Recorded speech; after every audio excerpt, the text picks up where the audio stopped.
So as we started on this page, I had to do a life cycle of mushrooms. This is kind of the basic life cycle of fungus in general, but this is something you're more familiar with, all right?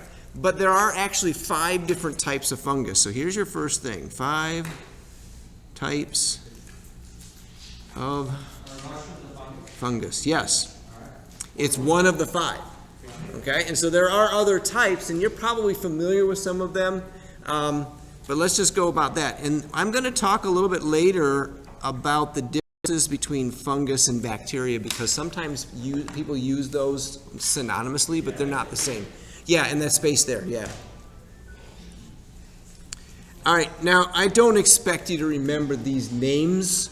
Just write them down. They're kind of interesting. What? Yeah, right there, yeah. So guys, remember you're putting this on the side that's got this blank right here. It says diagrams. If you want to put it on a piece of loose leaf and then tape it in, you're welcome to do that if you don't want to try to squeeze. If you have big handwriting, we've got paper kicking around right here if you want it. Paper, if you want to use that instead. Okay. So there are 5 types of fungus. The first type, do you guys want the scientific name, or just like you want me to come up with something that lets you know? Okay. Because I think the scientific name is kind of irrelevant. You're not going to need to remember it. Unless you... Yeah, I mean, I can write it down. I know what to call it. Well, I already know what it is. It's aquatic. So there's aquatic and microscopic.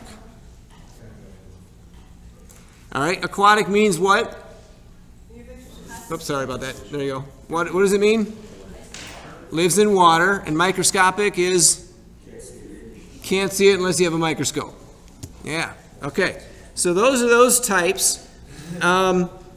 They tend to be asexual. What does that mean? They can reproduce by themselves. Yeah. All right. And they give off spores. That's one thing that's typical about fungus, is they give off spores. Okay. And most of them move around in the water using flagella.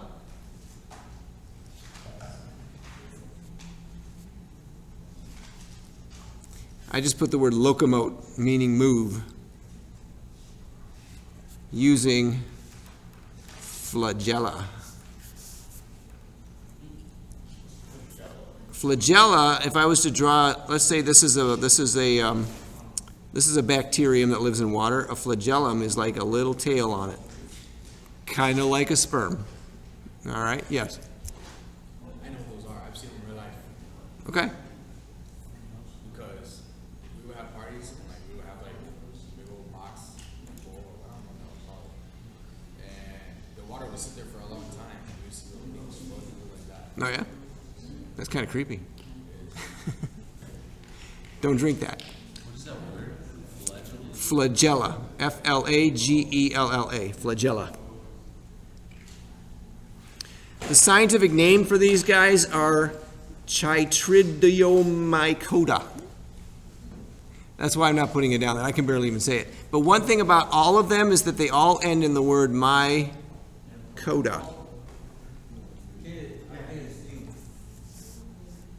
Sorry about that.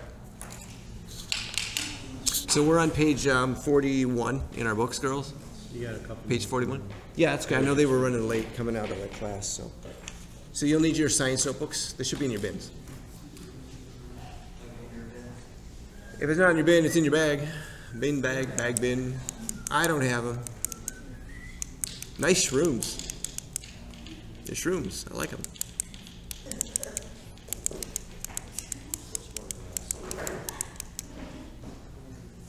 So when we look at this word mycota, you've heard of mycelium, right?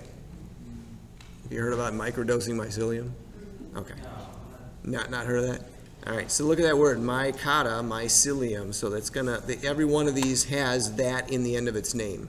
All right, so for example, mushrooms are basidiomycota. Okay, and these are, I can't even say it, Chytridiomycota. So you don't have to write that down. Yeah. That's just, the scientific name is just, it's like a mouthful, so I'm not gonna worry about it. And I don't think you guys need to remember that. All right, so are we good for number 1? We're on page 41. On 41, if you put it in the margin, that blank section that says diagrams, write your notes there, okay? Because it looks like you're missing this stuff. So you'll have to get that later. All right, I'm going to slide this up a little bit. So this thing here is the flagella. All right, so that's that thing, and it kind of squiggles around, and it helps it move forward or whichever direction it needs to go. All right. All right, number 2. This one's actually easier to say. It's a zygomycota, and these are mold. Actually, I don't need that. There we go. Molds. All right, and we might actually do something with molds. I'm going to probably bring in some bread. We'll stick it in a Ziploc bag, and we'll see if we can make some mold and look at it under a microscope. Like penicillin, yeah. Mm-hmm. Penicillin is a mold. It's made from a mold. Yeah. Antibiotic, yep. You kind of think of a mold as bad. You can think of a mold as bad, yeah. Penicillin is obviously not bad. Right. Right. Yes. Yeah, and now there's different types because there's a lot of people that are, like bacteria that is now resistant to penicillin. So, but, I mean, possibly. I mean, a lot of people are allergic to mold, but not necessarily. Yes. The bacteria has evolved. Yeah. Where it's no longer a future bacteria. Right. Yeah. Wow. Yep. No bacteria. Mm-hmm. So, yeah. Yeah. So let's move on. Yeah. All right. So the first one was aquatic and microscopic. Next ones are molds. Molds tend to be terrestrial. What does that mean? Yep. They live on land. Have you ever tried to clean out some moldy food dishes and put them, like you put them in the water and that mold kind of floats on top and doesn't mix in? Okay. So because they're terrestrial, they tend to be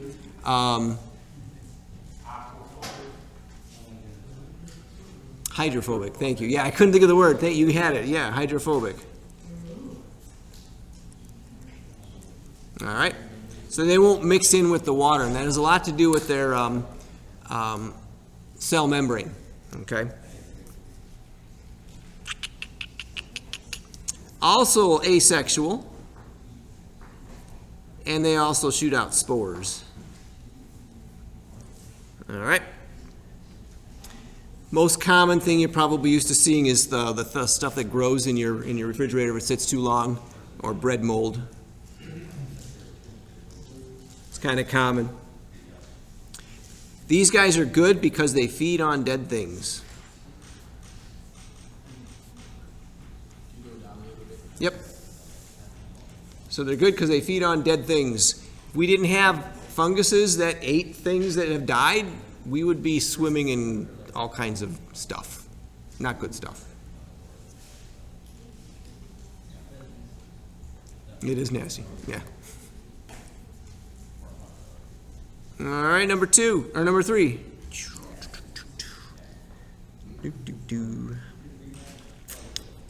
to think of a good name for this. These are also terrestrial, but we're just going to call these soil fungi. All right, so this is a little different from molds. Molds, they feed on dead things, whereas soil fungi, these are basically they're like tiny little strands that kind of move through the soil. Okay, that's a good way to think of it. These strands are called mycorrhizal or mycorrhizae.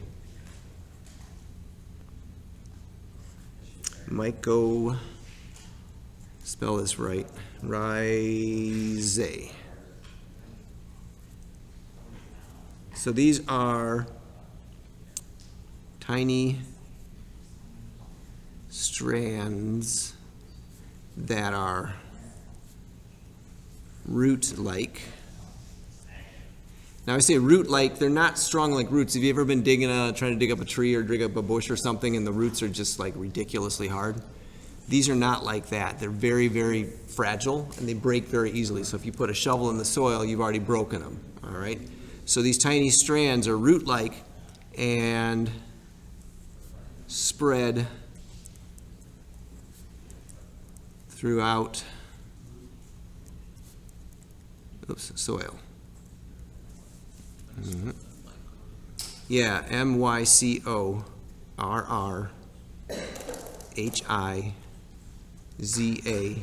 mycorrhizae.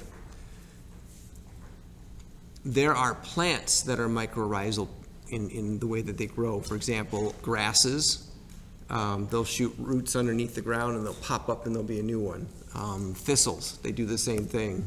A pain in the ass. I got them in my yard. I'm trying to kill them for years. Now these soil fungi are super important. Super important because they make nutrients available for all the plants that live off the soil. All right.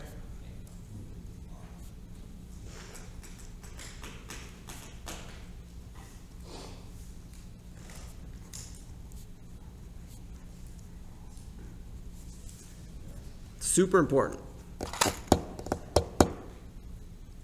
The plants, in turn, they feed the mycorrhiza. They give sugar to the plants, or to the fungus.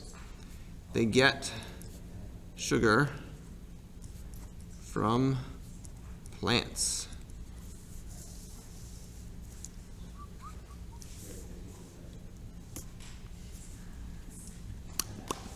All right, number 4. That's okay. You want to write on across the bottom too. You can. I got loose leaf paper here. The next one is yeast. We haven't even hit the mushrooms yet.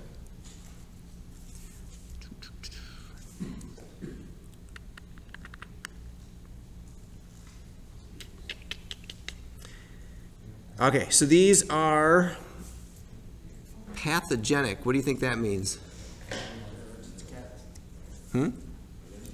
Julie said allergic to cats. No, pathogenic. Pathogenic means that it will attack other things. All right. So, for example, it's pathogenic to animals, including humans. Pathogenic to animals and plants. Like, for example, if anybody's done any farming, you know that there's certain types of funguses that attack corn. It's like a blue fungus. That's bad. You don't want that. And there's actually a new one that's coming around. It's just coming up into Illinois. Were you telling me about that? Somebody was telling me about that, and I looked it up. Wasn't you, Max? Okay. Yeah, it's really hard to fight it off, I guess. If you've ever had ringworm, that's a fungus. So I'm going to put these examples. So ringworm, athlete's foot,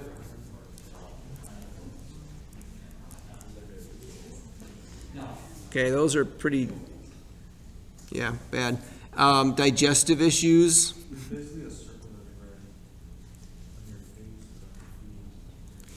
There's a type of yeast that's common in our digestive tract, and it can cause an outbreak. It's called candida. Have you heard of it? Yeast. So it can be it can infect anywhere from your mouth all the way down to your anus. So, but that's yeast. Let's see. Did I say anything about there? No.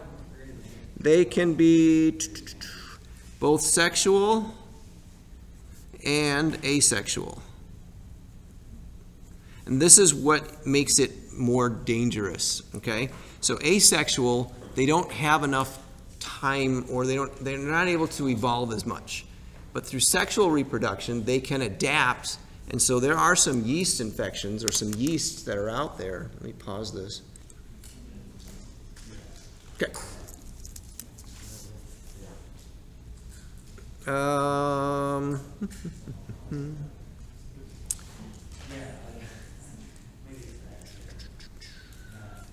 I guess that's good enough. All right, so I'll do the last one then, 5. This is the one you know about. These are mushrooms. All right, mushrooms. These guys, they reproduce sexually.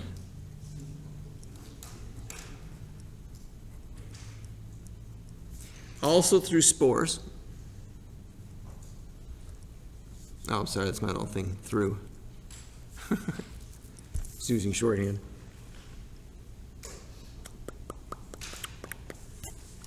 This is why if you're going to grow mushrooms, you have to keep your mushroom environment very, very clean.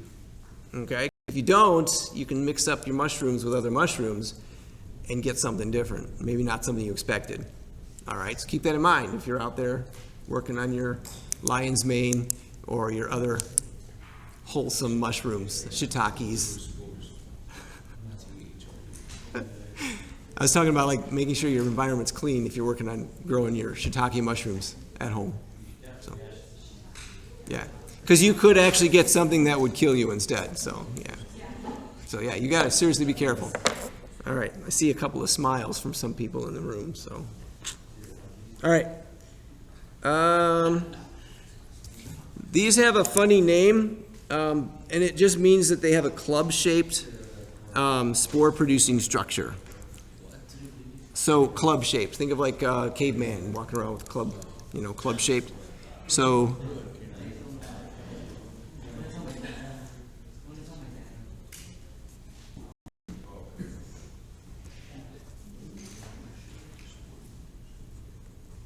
all right. And those are found really deep in the gills. So if you're looking at a mushroom, you flip it upside down and it's got the lines underneath it. That's the most common thing you probably think of. If you were to get a microscope and look very closely at one of those gills, just pull one out, put it under a microscope, it would have these tiny little structures that look kind of like a little club shape, kind of like a chicken leg. And on there, you'll see these tiny little spores. So this is the club-shaped structure, and these little guys are spores.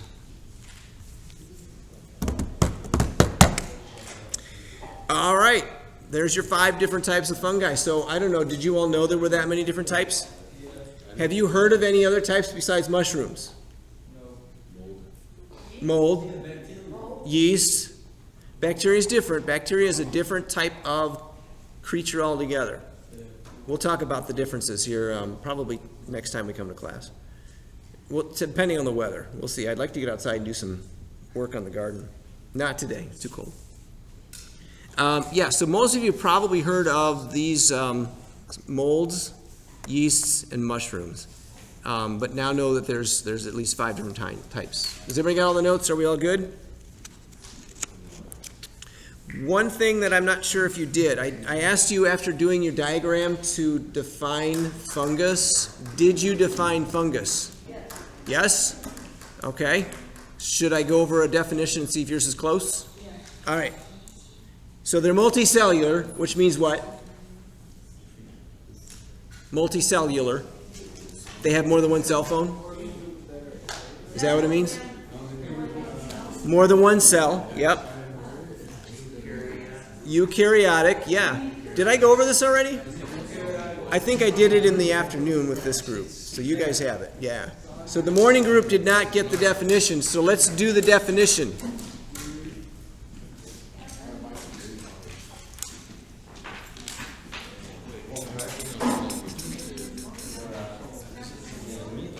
Hey guys,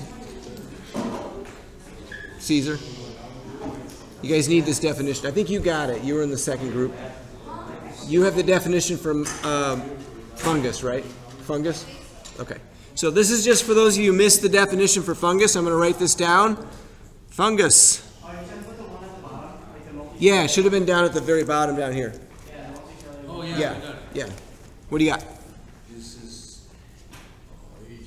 is Multi.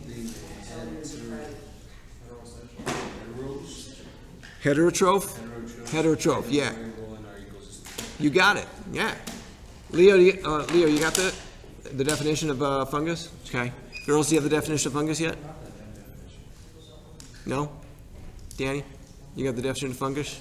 Definition, I can't say it. Definition of fungus. I'm just going to write it down. All right, so here we go. It is a multicellular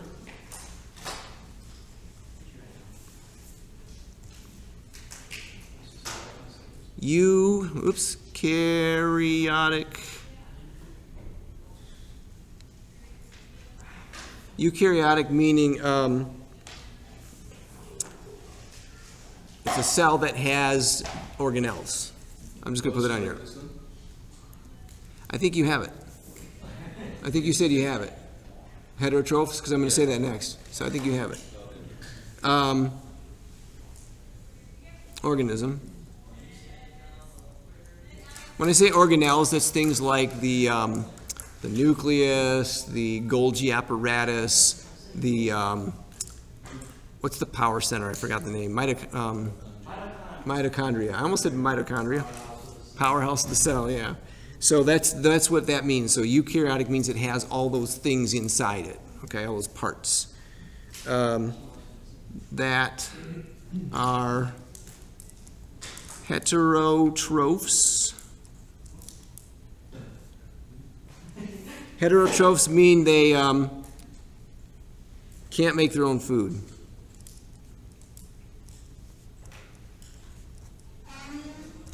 Okay? They play important roles in ecosystems.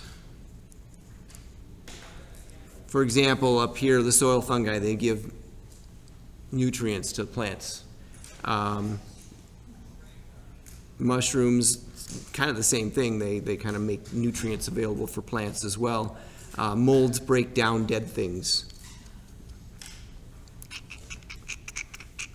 All right. Let me pause that for a second.